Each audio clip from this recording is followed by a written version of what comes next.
survival of the fittest. It's just a term so that he feel comfortable about being at the top of the capitalism chain.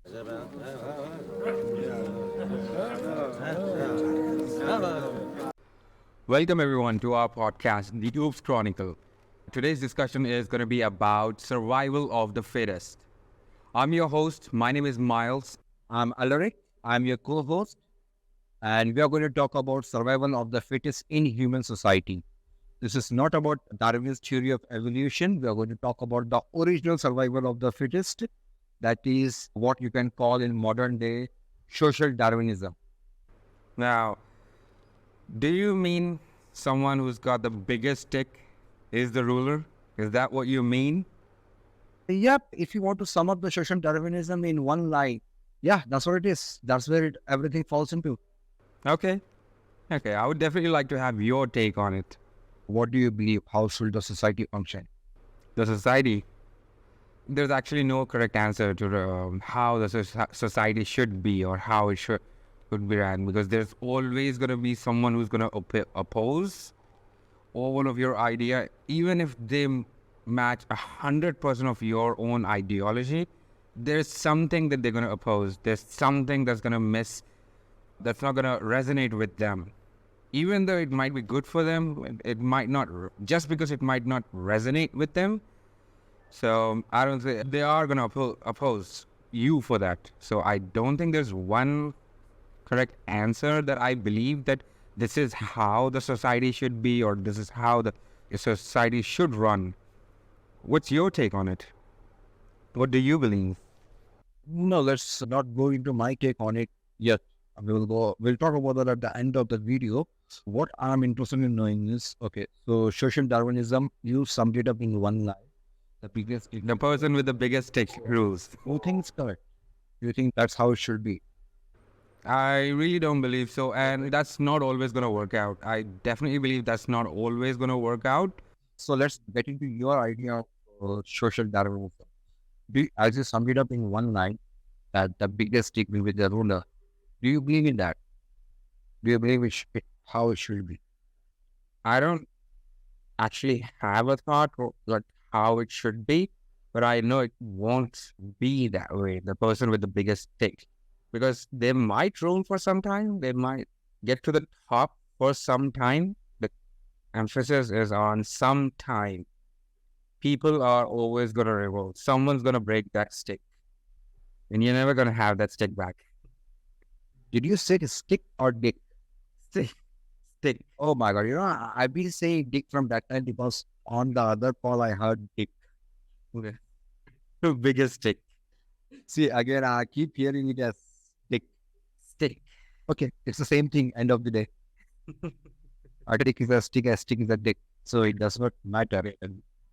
No, I don't think the stick is going to be broken. Because if you look at the world right now, that's how it is. We find it hard to accept it that the biggest stick should not be the ruler. But as per what was his name? Herbert Spencer, right? The person who actually coined the term survival of the fittest. He is Herbert Spencer, and he is the one who is theory of the evolution into social norms. Yeah. He is the one who decide who. Let me give it thought, like how to put the aspect way. But I believe he's the one who came up with the whole concept of eugenics, right? The whole concept of Eugenics. well, I think the Darwin was already one. No, Darwin never came up with eugenics. That's always that has always been misrepresented. Okay, because he coined the term survival of the fittest after Darwin published the book, and then Darwin also adopted it. Yeah, Darwin used it, I think, in his 5th edition. I used to think it was the 2nd edition. I think it was the 5th edition that he actually started using the survival of the fittest phrase. But I believe Darwin never came up with eugenics. It was him came up with eugenics, the concept of eugenics. Okay, so the bottom line is Mr. Herbert Spencer misunderstood the evolution theory and he took it into the socialism. But the great thing is his ideas and his thought still fit into the socialism and that evolved into social Darwinism as we know it as of now. Now the problem is everyone oppose social Darwinism and everyone believe that's not how it should be. And people think it's just an example or is just an idea to accept racism and other kind of inequalities in human society. But does not matter what we are saying right now. That's the reality of this world. That's how the world is functioning at this moment. Elaborate how the world is functioning in that manner. The power is, if you look at it in the financial way, the money is not equally divided into everyone. Okay, the top 5% or 3% or 4%, 8%, whatever it is, hold the most of the money. The power to make decision is not in the hands of people. It is in the top 2% or 3% people. So isn't it the same thing? The person with the biggest stick is making the decisions.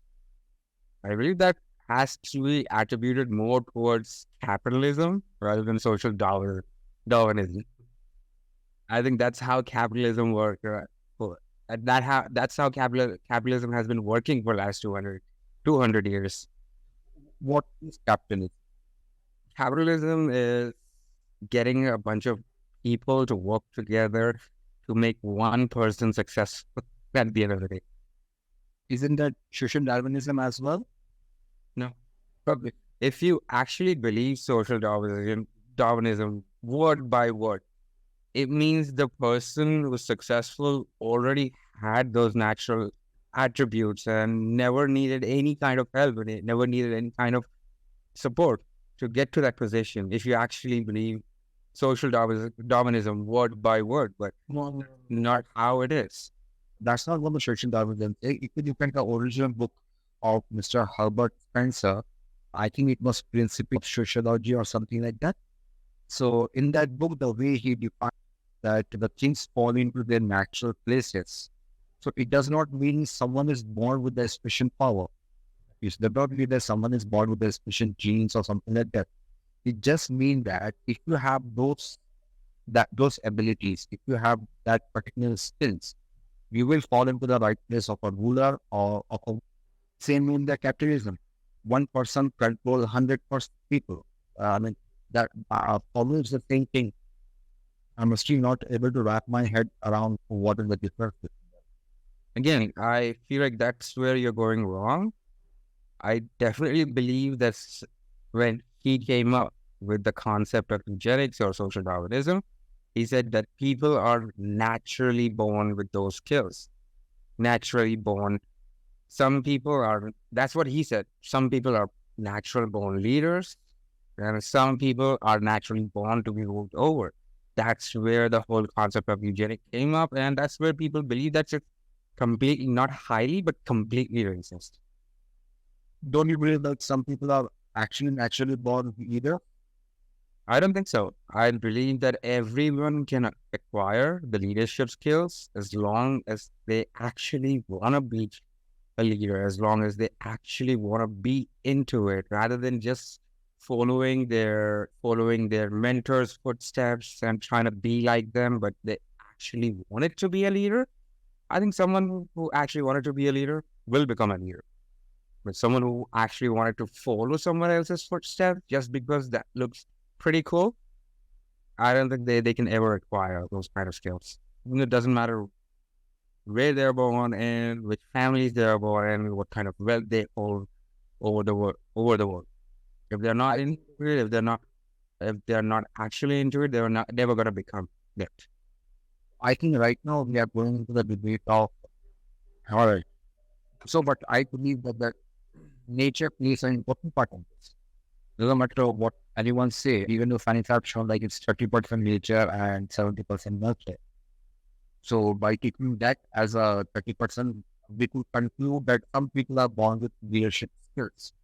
Yeah, I completely disagree on that. I completely disagree that people are born with natural leadership skills. I think those are the kind of skills that you can acquire rather than be born with.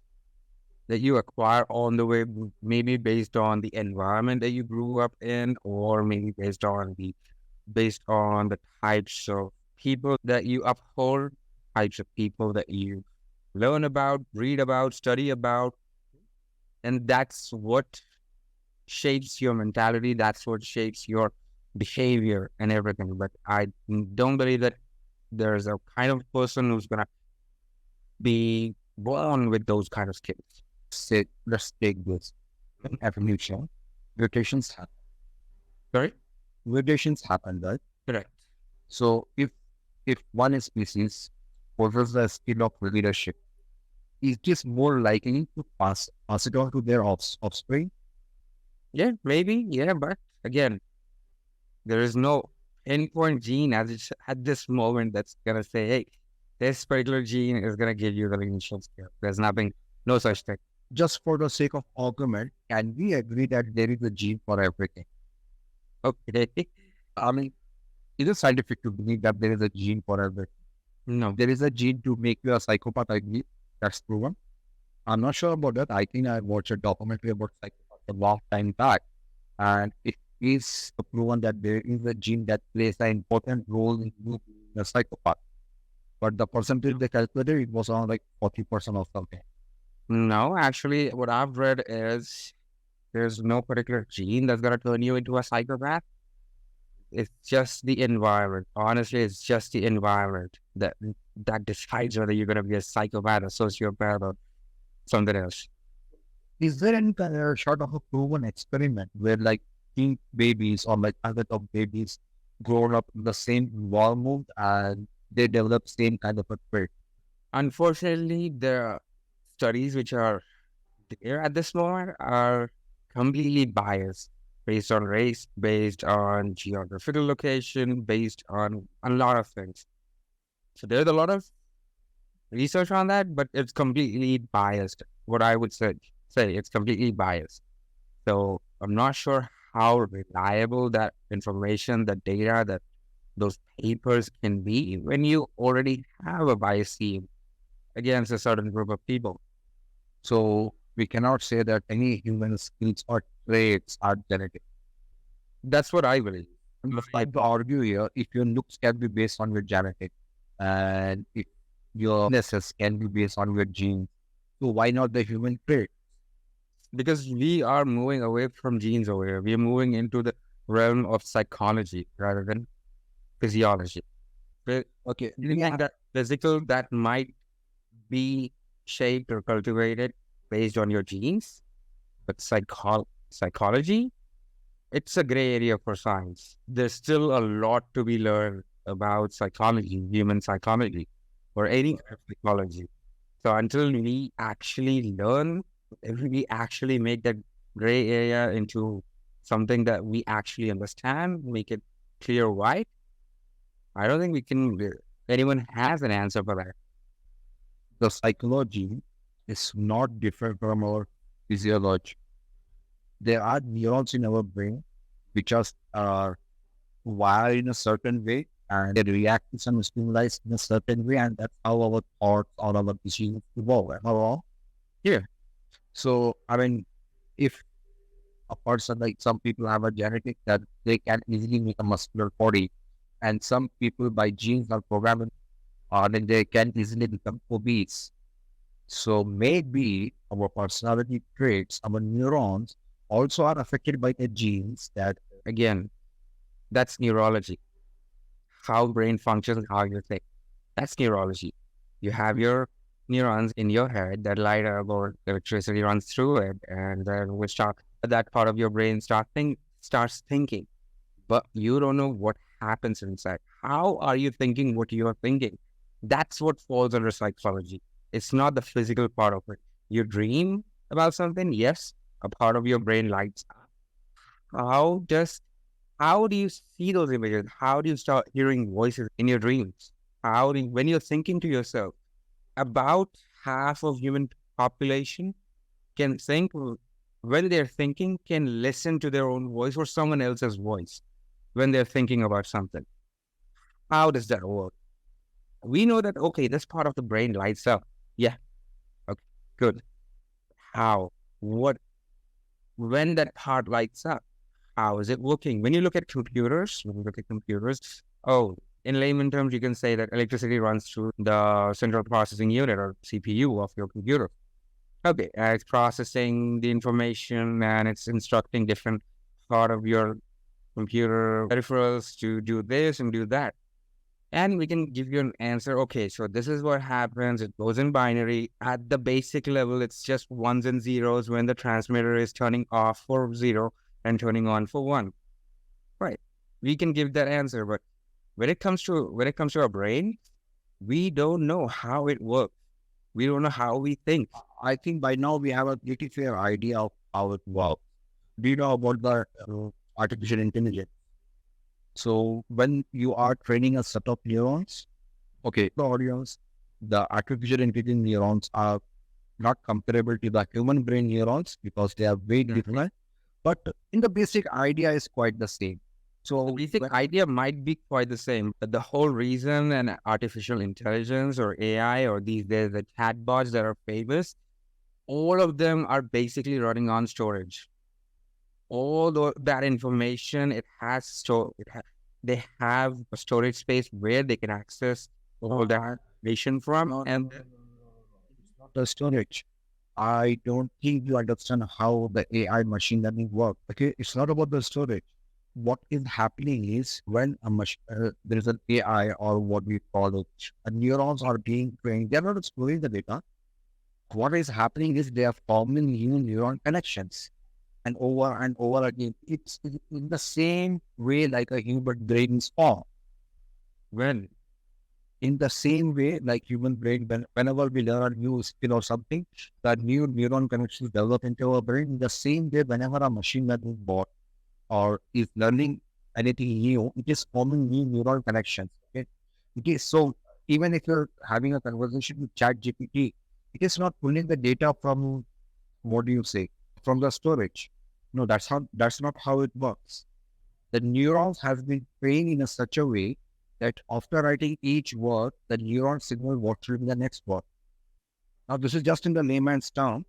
And then, yeah, the storage and everything plays an important part in case of ChatGPT or mostly in case of the big AI, ChatGPT version 4 or big, whatever it is used.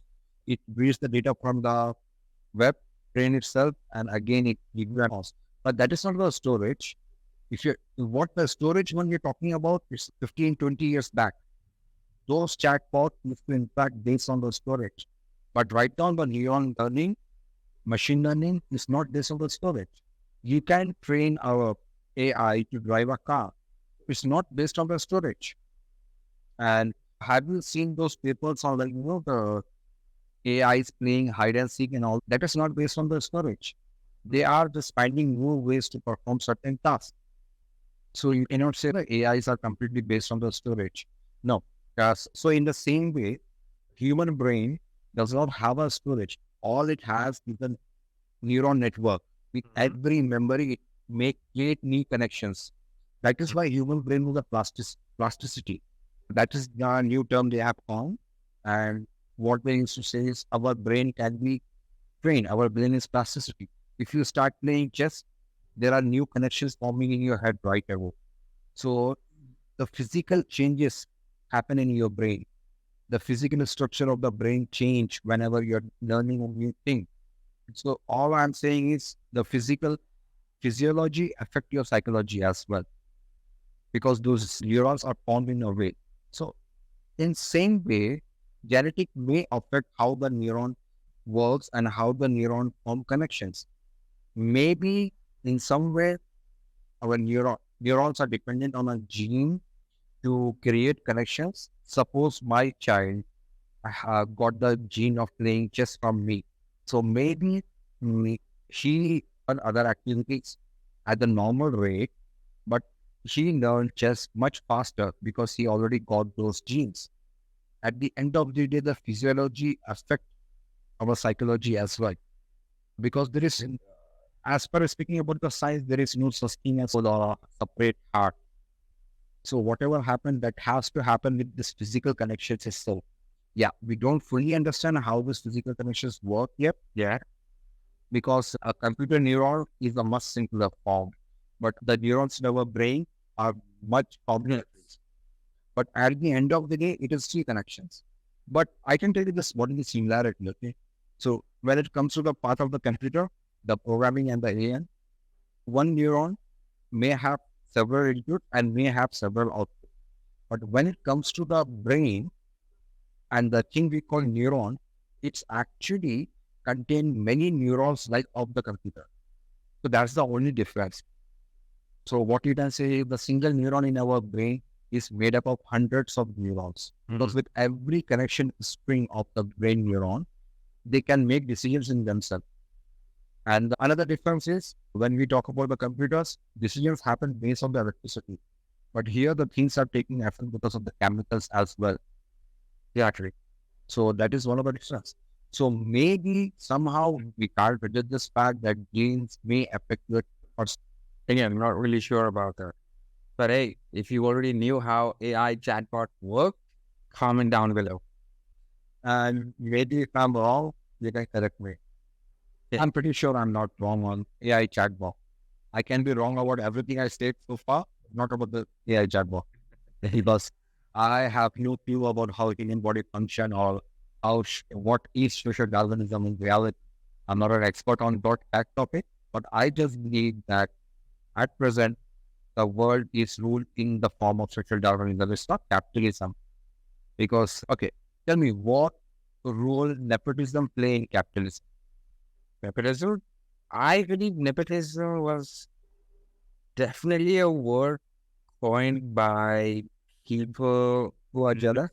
yeah, probably who are jealous.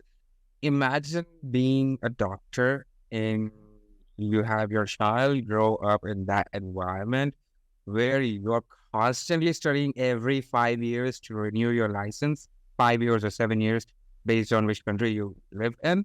So you're constantly studying to renew your license because the medicine is constantly evolving, constantly upgrading. And your child sees you doing that, watches you doing that, and gets interested into it.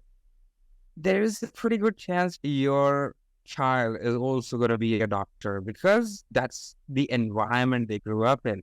And when it comes to politics, it's going to be the same thing. When it comes to businesses, it's going to be the same thing. When it comes to change, it's going to be the same thing because people are what can I say? People feel most comfortable in the environment where they grew up in. So honestly, tell me that if you are constantly working around computers or constantly working around different development and your child constantly sees you doing that, sooner or later, they are going to get interested in that. And sooner or later, they are going to follow that field as well. I'm not saying they might be 100% successful, but there is a great chance they might be successful because they have been building up for that moment throughout their life.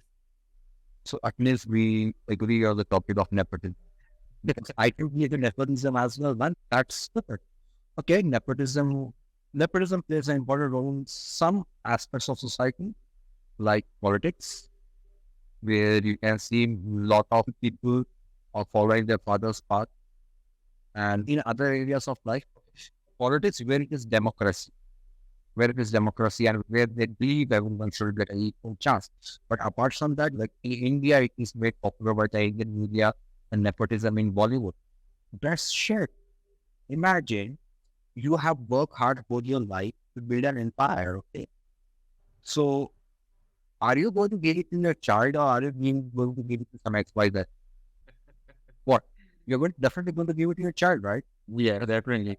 More than acting, I lean more when it comes to businesses or politics towards nepotism, as because they have been watching their parents go through those stuff. They have learned, maybe not learned, but they have seen what kind of mistakes their parents have made, what kind of mistakes, as well as what kind of things made them successful.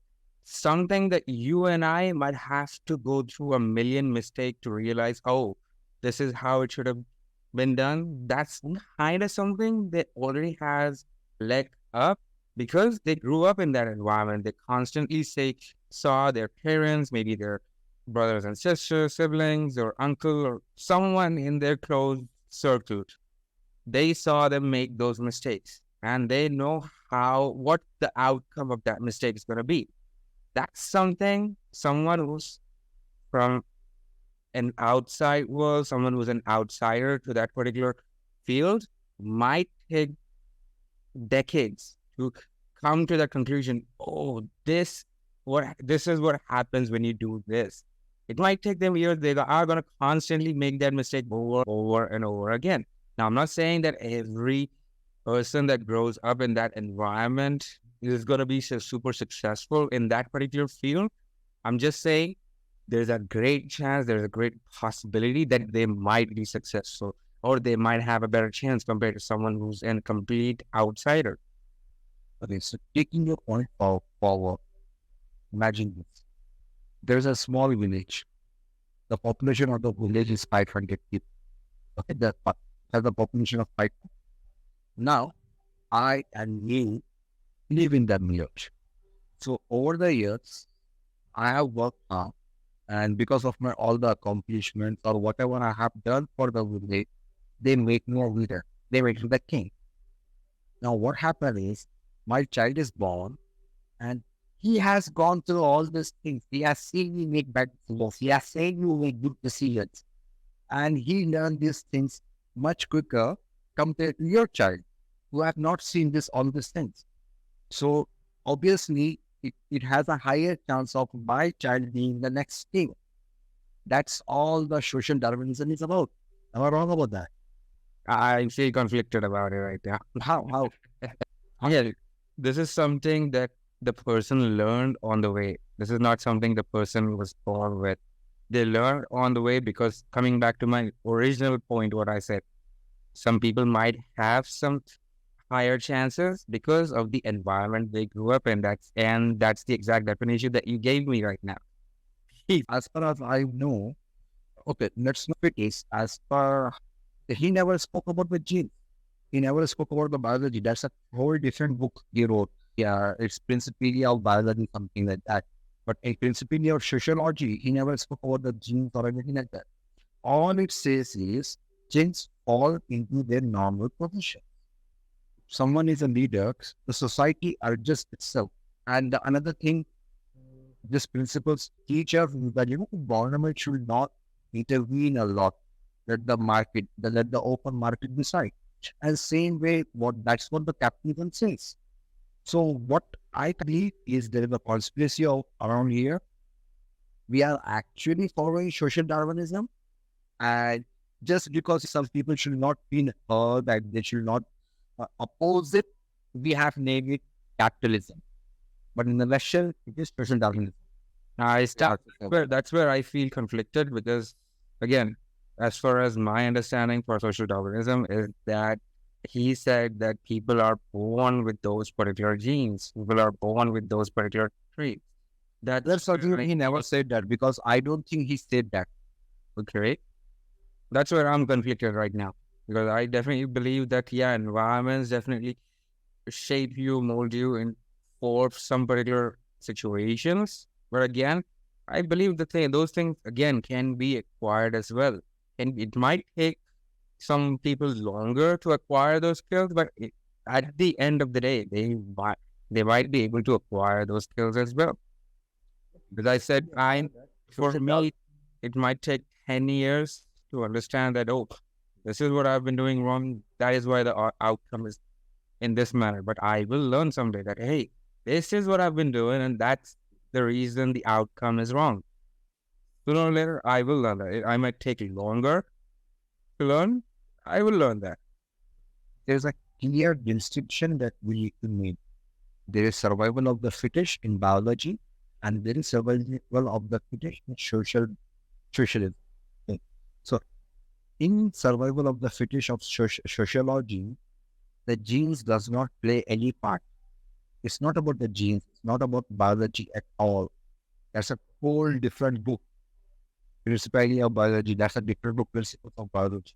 This is a total principle of sociology, where the Herbert Spencer said that things will fall into natural order And basically what he is saying is civilizations always evolve. At the same way the humans evolve. So when we're talking about humans evolving, it's not from one generation to another generation. You can be born in some way and you can learn the new trades, the new technology, or whatever the new skills you need to go to that position. And then you will be in that higher position. So let's only limit ourselves to principles of sociology. Let's not talk about the genes because that's again the Darwin. So we have just name it. I told you how Herbert spells that totally misunderstood the survival, The natural selection process. the natural selection process. Again, now one more thing that I personally feel like about the social version of survival of the fittest, it's just a term so that he feel comfortable about being at the top of the capitalism chain or something. I feel like that's the term that they use to feel comfortable that survival is just survival of the fittest. Because they don't want to agree that they depend on millions of people to be at the top of this capitalism chain. They don't want to admit that. That's what I feel. That's what I personally feel like. That's why they constantly like to use phrases like survive. It's always going to be survival of the fittest. Humans, I feel like, especially in the last couple of thousand years, humans have evolved to be dependent on each other, because definitely a person cannot survive on their own, especially in these modern times. They have to depend on millions and millions they might even never know about, but they still have to depend on it. And I feel like people at the top of those capitalism chains use the phrase survival of the fittest so that they don't have to admit that, hey, this is because of capitalism and I'm at the top because of these many people, but I'm never gonna acknowledge them. I'm never gonna admit that, hey, these are the things that I required to be in this position, because they are afraid that if people find out, hey, these are the things that he needed, they might take that away from him and let him fall down and let him be at the equal level of everyone else. I believe that the phrase is constantly used by the richest 1% so that they don't have to admit that they needed so many people. They depend on so many people to stay at top 1%. And I'm not saying that's a healthy way to be, because as you can see in current world order or current world situation of current affairs, things are coming to bite everyone back. Right now, almost every country wants to bash China. Everyone wants to bash China, but no one actually do something about it. No one actually does. Okay, get into the matter of China a little bit later. So you believe the survival of the fittest is right now used by the top people just to keep the working class in dilemma. So they keep working and they do not want to or maybe just to make themselves feel better. Okay. Now, when we say this top guys, the guys at the top, are dependent on this working class people, what exactly do we mean by dependent? Let me just give you an example. Suppose a person is charging $100 per hour or even $14 per hour, whatever the minimum wage is, right? He is getting that money. So he's working for that money. The owner of the establishment is not dependent on the employee.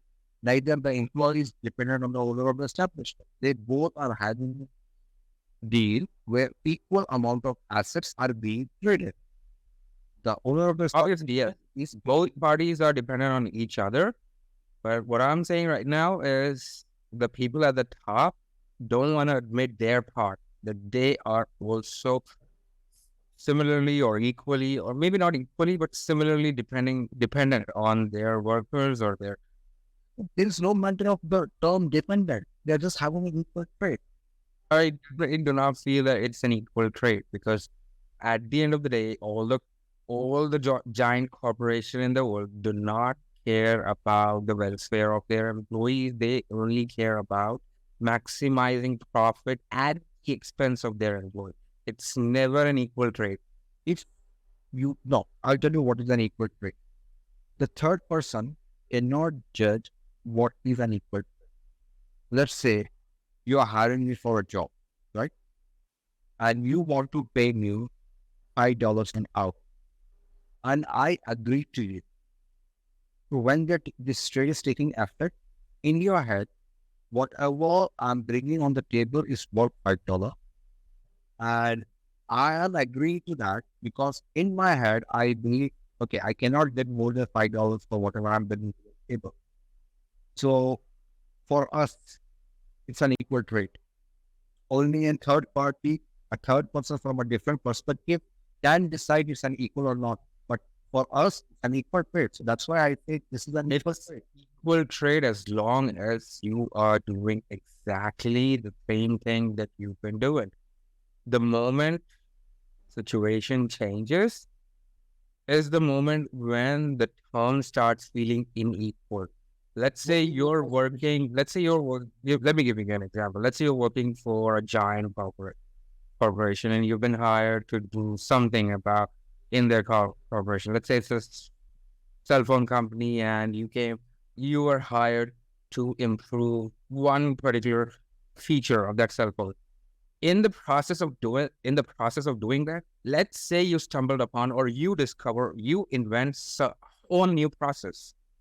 Will you feel entitled for inventing that? But at the end of the day, the company will take over your patents and register those patents in that company's name rather than your. That's depend on the agreement you had with your company. Most of the time, when you're joining on a salary, you sign this agreement stating that whatever you're making or whatever accidental inventions will happen, that will belong to the corporation. If you do not have a letter signed like that, you can definitely claim it as your own. So again, when the person is signing that agreement, he is intentionally giving those rights away, and he knows that this is what I'm going to get paid. So again, this is not a slavery. This is not trade. Slavery is when if the corporation would have forced laborers to work for them, then you could have said that this business owner, the owner of the establishment, is dependent on these people. But no, both are willfully agreeing to the situation. Both are willfully agreeing to this agreements, and they are going ahead with this. Sorry. So I would say it's an equal deal. If the person had a confidence or a self-confidence that he could invent something new and he could do it, he would have never joined the job. He could have worked on his own to do that new thing. Now, where did he got the form to make that mistake? He did not bring it from his father, or he did not bring it from, it was not because of nepotism. It was because he got the opportunity to do that invention in that organization. In the same way, when the light bulb was invented, all the mistakes he made, it was his own funds. It was his own environment. So I don't think it is wrong for the company to claim those inventions. Yes. Now, again, that's where the human conflict comes in. I'll be happy if that company patents it, as long as they also credit me into it. Definitely, the companies do that. A lot of companies don't. That's where the people started having issues. That it used to give you my personal example. I used to work for a big corporation. They make a lot of automobiles, as well as they make a lot of industrial vehicles as well, private vehicles, industrial vehicles, as well as for military grade as well. I used to work for that company, and that company's agreement clearly states whatever you invent, you are never going to get credited for that. That particular company is going to register the patent only and only on that particular branch of that organization or corporation. And that's where the person exactly had the same conflict. As long as I'm not getting credited for this, I'm not going to accept the job. That was You have agreed for that agreement, right? You had a choice. Either you could agree. You're saying I got that agreement. I am saying I was hiring a person for that. So whatever, that person had a choice. At the end of that discussion, the person declined the offer because he was like, if they are not going to credit me for that particular, if I invent something or if I want to patent something, if they're not going to credit me for that particular patent, I'm not going to accept. Again, this is just proving me that that person clearly had a choice and he chose not to take speak on. That's all. So He chose not to, but that's what I'm telling you.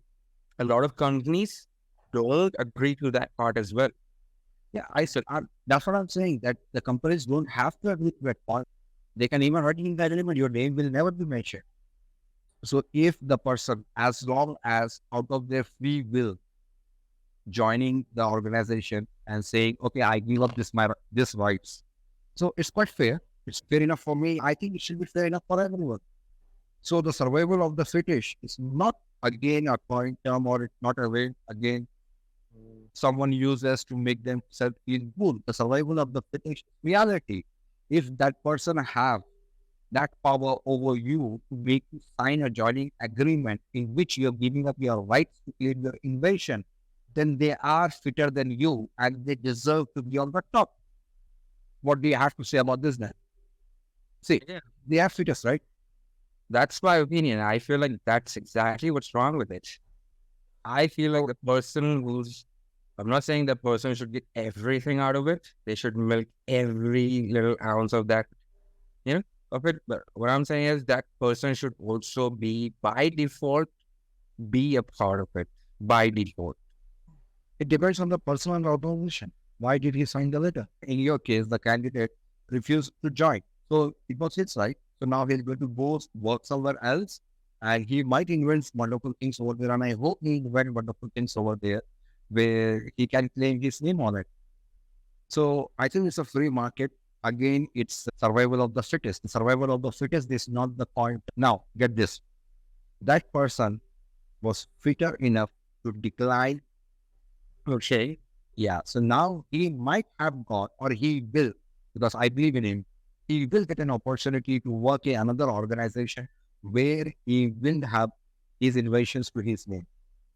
Maybe, I hope so. I hope that he gets an opportunity like that. I hope that he succeeds. Because if you look at all the successful people, all the top people, and when we talk about the survival of the fittest, it is in fact true. They have been working really hard. They have been rejecting many offers. Just have a look at the Sylvester. He wrote the Rocky movie. Am I right? Yeah, he wrote the Rocky movie and he was showing it to many producers and people wanted to make that movie. But they don't wanted him as the lead actor. So what did the instrument do? He did not give up. He was fitter. He was fittest. So he just keep chasing after one producer or another producer until someone finally agrees to his term. Someone finally went down to his terms, and now look where he is. So again, it is survival of the fittest. If it was someone like you or me, they would have said, okay, I don't have any money in my pocket. I don't want to sell my dog. I will sell you this script for $100,000 or $1,000, whatever it is. I may be able to write another script and I will be a lead actor again in that script. But no, he did not give up. So that is what the survival of the fittest is. It is not a coin term or it is not something people use to make themselves feel good. I don't think that's the reality. It is the survival of the fittest is the reality, and that's how the world functions. The opposite of this can only be communism. And even in communism, you cannot run a government or organization or a company without a leader. We have many examples of communism. Which one is working perfectly? Communism, I don't think any communist region is at any kind of peak. But again, China is communist. China is communist, right? yeah, China is communist. And they are at the peak. They're mainly at the peak. Is why? Because they have the resources. If you take away those resources from China, where will they be? What resources do they have? They have a lot of resources. They've got one's biggest, what do you call it, resource of silicon. I am the top producers of silicon because they also have And they have, plus they have a lot of things. They have a lot of rare earth elements within their country. If you take all of those away, all those resources away, then what do you think China would be? Just like any other failed communist nation. So do you think China would have gone to this position if it was a capitalist country?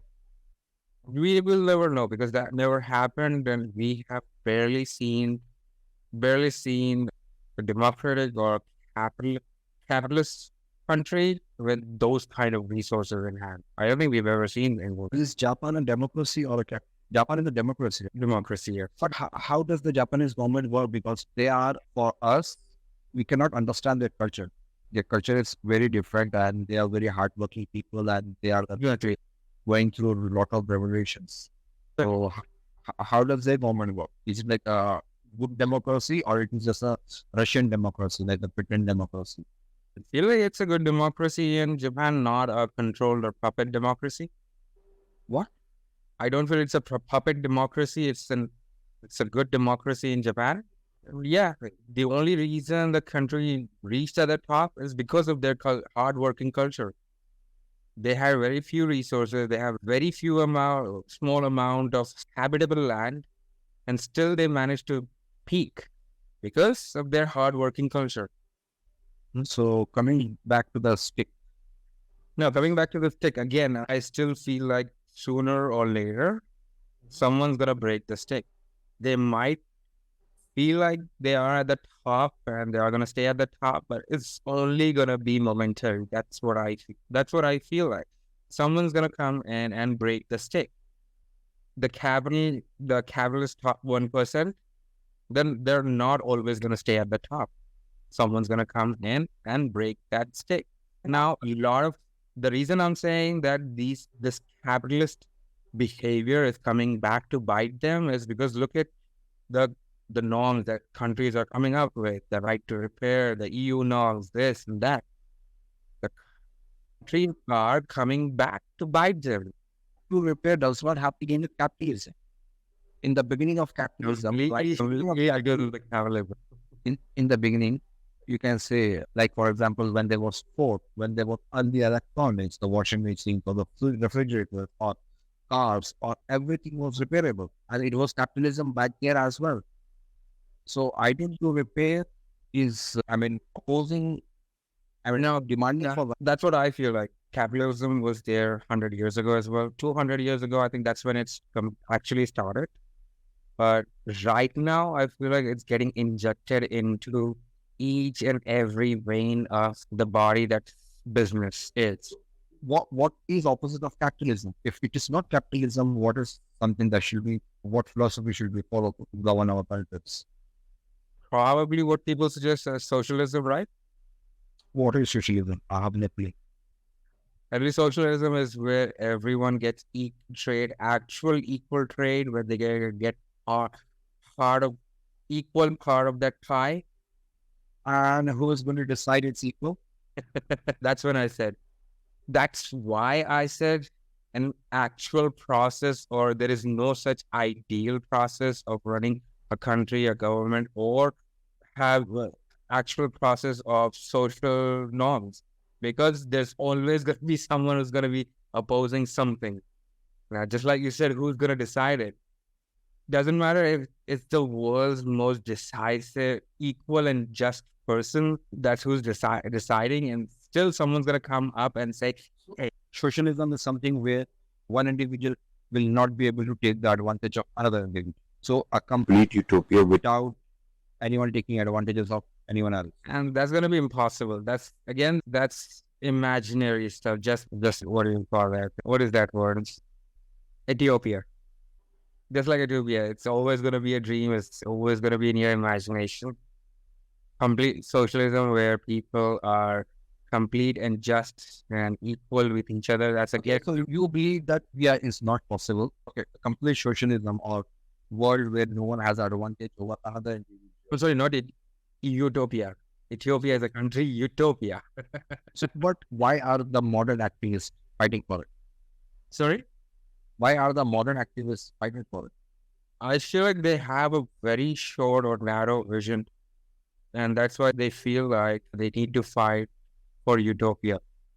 Because imagine a society, okay, where you're able to achieve utopia, but look at the foundation of that society. What did you do to the people who did not agree with you? Because right now in your society, in your utopian society, people are living happily because they agreed with you. But there must have been at least one person who did not agree with you. Where is that person? I can be certain, like it won't be one person, it will be a certain amount of There's gonna be population, there's gonna significant amount of population. everyone's gonna have problem with something. Everyone's gonna have problem with something. You take 10 groups of people, maybe they have divided them based on their religion, based on their societal status or their race or something. They might have divided them, and you want to include all 10 of them into your group. But one group is always going to have some issue with another group. At least 2 out of 10, those 10 groups are going to fight with each other. And there's always going to be a problem with people coming to agree on everything. And no one's going to ever gonna agree on everything. There's going to be something they're going to disagree with. So I suggest capitalism, the way we are living right now, is the best approach apart from racism and sexism. Everyone should be given an equal opportunity. Plus, everyone should be given an equal opportunity to take advantage of another individual without their race or sex. Does that sound good? Do you think everyone should get an equal opportunity to take advantage of another person? Comment down below. Yeah, I mean, that could be like, we can call it advantage though. And just like I said, people will never agree on anything, and you guys are happy to disagree with me. But I think right now, this is not the ideal situation. I think the ideal situation would be controlled capitalism. I'm not the person who's going to blindly raise the flag for socialism, saying that everybody should have equal opportunity. Control capitalism. Control capitalism. What is control capitalism? How are you going to control this big organization? Now, even if you like, what is the biggest corporation at this moment? Which is the biggest corporation?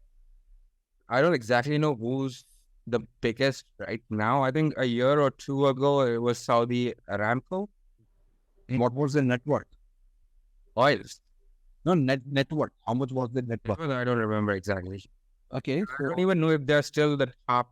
Okay, let's just imagine, is there a $1 trillion corporation exists at this stage? Apple's already $3 trillion. So I think Saudi Aramco must be like 10 times bigger than that. Okay, just imagine a corporation has $1 trillion. Can anyone imagine what the fuck is $1 trillion?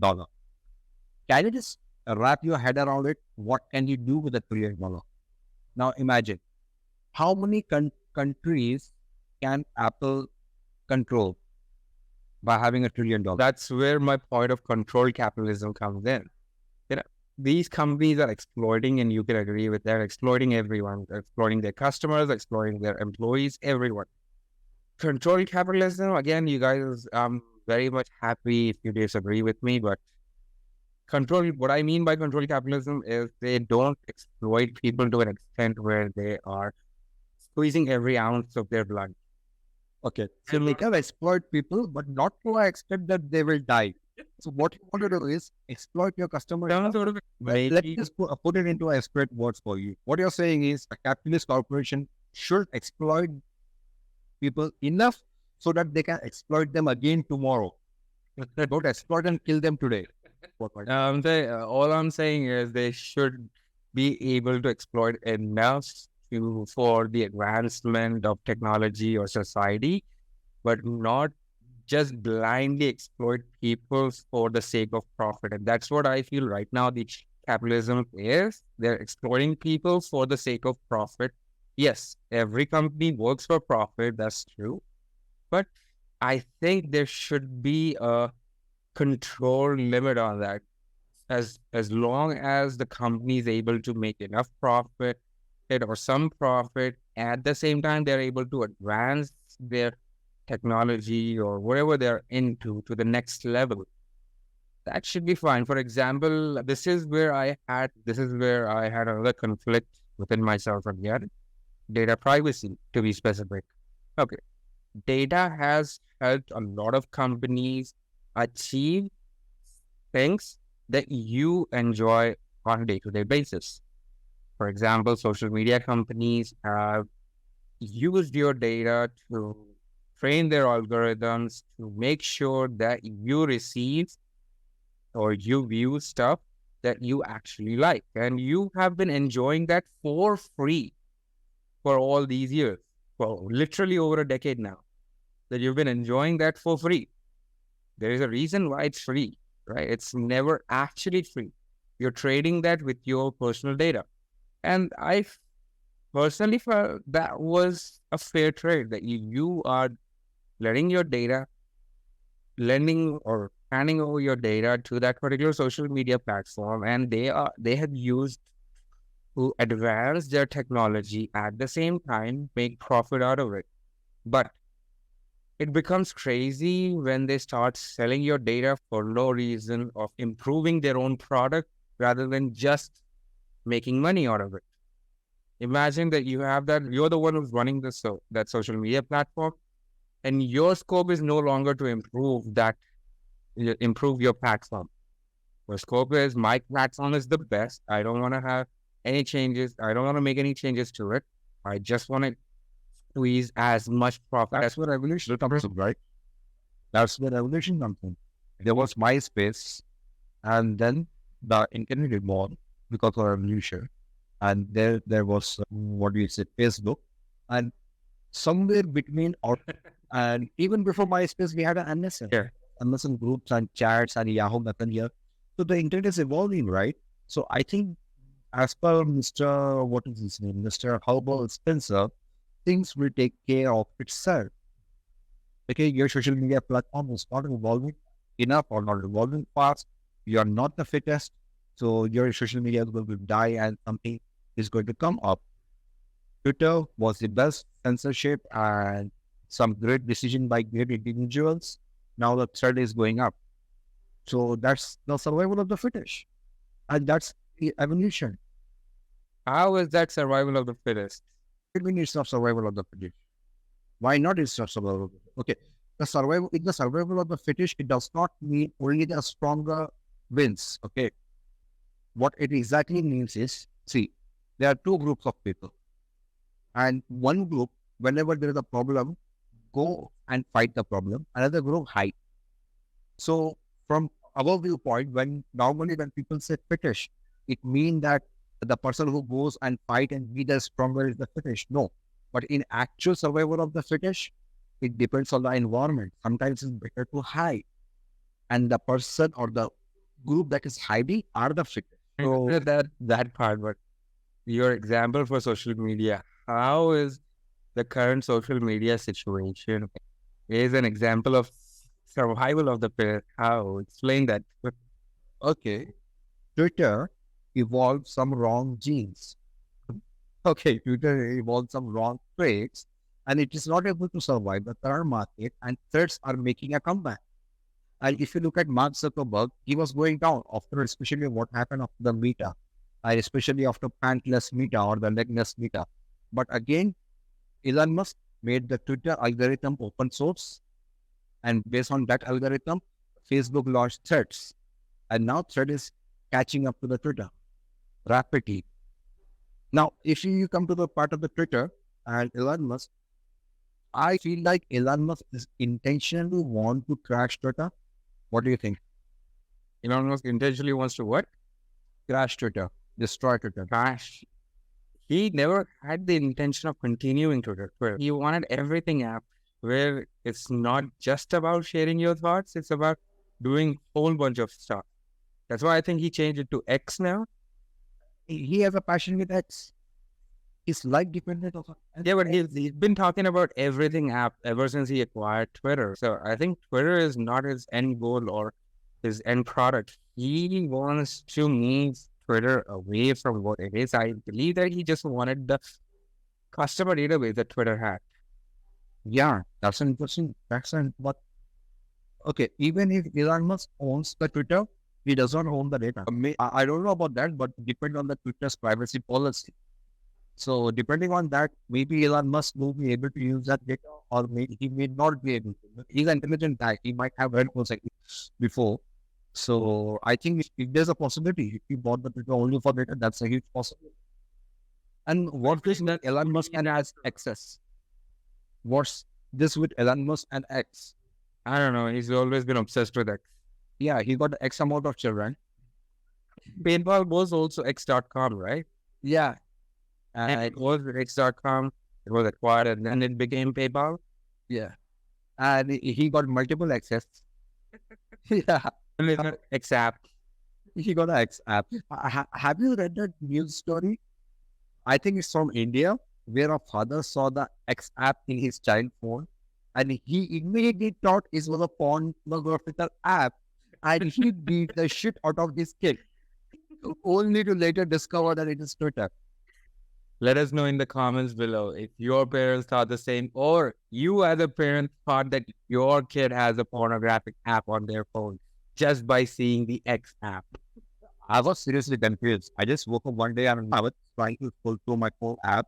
I was searching for Gmail or something, or I don't remember what exact app I was searching for, but I saw that X logo on my phone. I was like, what is this? Did I got a virus or something?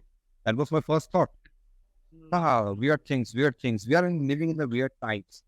Dude, weird thing is strange that I think since the inception of humanity, every human must be saying we are living in a weird times. Of course. Of course. We never know how weird tomorrow's gonna be. How much more weirder tomorrow's gonna be. Probably gonna be much, much more different than today.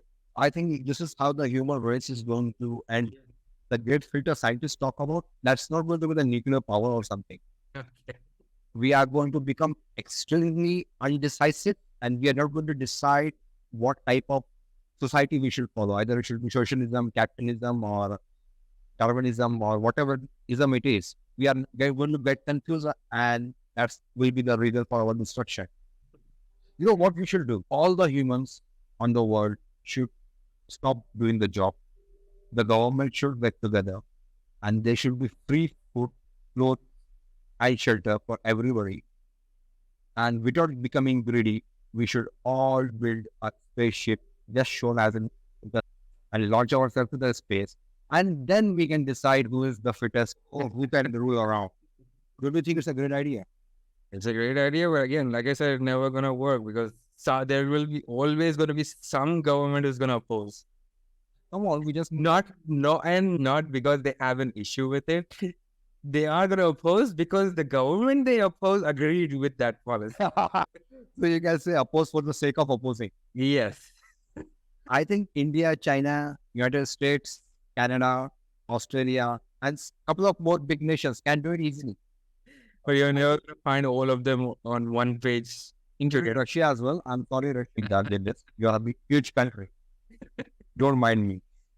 So no, I think just the top 10 countries, it can definitely make this thing. Yeah, but that's what I'm saying. You will never find those 10 countries on the same page. Do you know about the Skylift? Pilot, yeah. Isn't that stupid? Yeah, but China actually wanted to build that. I think they are still trying to. I think so. So they made the invention of this carbon fiber technology, which is a very good material. So I think they are still trying to. But how are they? I can't even imagine the foundation of it, to be honest. How are you going to keep something upright so high in the... After a particular height, okay, the forces will be equally divided. There will be a centripetal force and there will be a gravity. So I think they will hold on to each other. Just like how satellites float, the satellites are always falling. So maybe this is space lift will always be in the continuous motion of falling. Yeah. Still, stabilizing it will be a nightmare. I think calculation, math and all that can make it happen. Not that difficult for maybe genius people. Maybe it's possible, but my mind cannot. It's quite hard for us to imagine that. But I think the good people who work for science already understand how the technology is going to work. Good for them. Shall we wrap this up? Sure. Thank you, everyone, for watching our podcast. If you've made this so far, I would like to personally thank you for watching us, listening to us. Please do share your opinion in comments below and share this podcast if you like others to comment about our discussion. This was Oops Chronicle. Thanks, everyone.